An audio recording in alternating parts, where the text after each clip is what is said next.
Monsieur Ravier, pour le 127.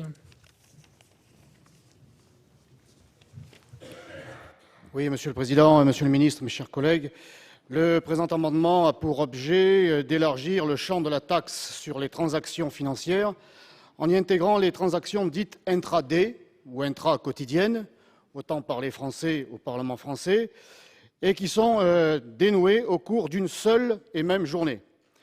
Ces transactions sont aujourd'hui un facteur de volatilité sur les marchés financiers, d'autant qu'elles ne sont pas taxées. En les imposant, l'on réduirait le recours à ces opérations qui sont avant tout spéculatives, c'est-à-dire sans lien avec l'économie réelle et le soutien aux entreprises dont l'horizon est rarement, très rarement inférieur à une journée. Je ne connais pas, moi, d'entreprises qui ont besoin d'actionnaires pour quelques heures, quelques minutes ou quelques secondes.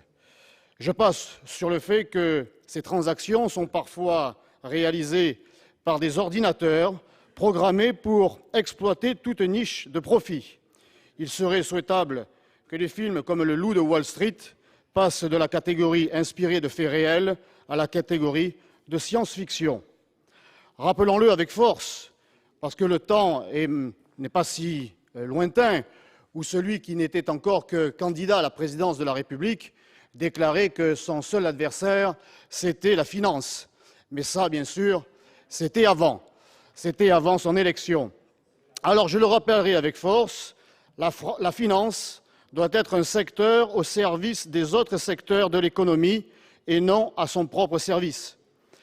Notre économie a d'abord besoin de stabilité et il est grand temps que le monde de la finance joue pleinement son rôle social et sociétal, c'est-à-dire de financer les entreprises grandes ou petites, les artisans et les ménages, et non de se perdre en opérations court-termistes comme celle que nous proposons de taxer.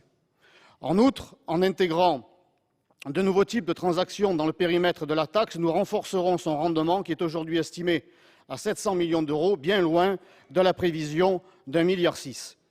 Ainsi, en votant notre amendement, vous ferez d'une pierre deux coups, dégager de nouvelles recettes, ce qui est loin d'être inintéressant par les temps qui courent, et moraliser le monde de la finance, ce qui est nécessaire pour relancer l'économie réelle et donc l'emploi.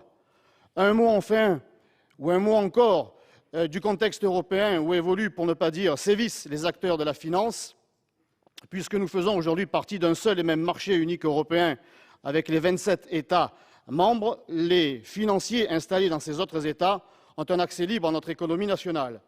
Il est donc urgent de leur faire adopter le même type de taxe, sans quoi les activités financières jouissant d'une mobilité sans contrainte dans le cadre européen actuel se déplaceront chez eux et nous perdrons l'activité ainsi que la ressource fiscale qui va avec.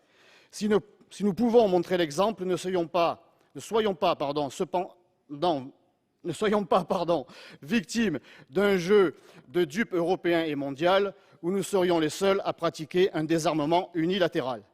C'est pourquoi il est grand temps de sortir de cette logique du grand marché unique où tous ne suivent pas les mêmes règles ou sinon, dans l'immédiat, de conclure le projet actuel de taxe sur les transactions financières au niveau européen qui concerne aujourd'hui 11 États membres en faisant en sorte qu'il couvre autant de transactions que la loi française pour ne pas pénaliser notre territoire. Je vous remercie. L'amendement 206 est présenté par Madame Beaufils.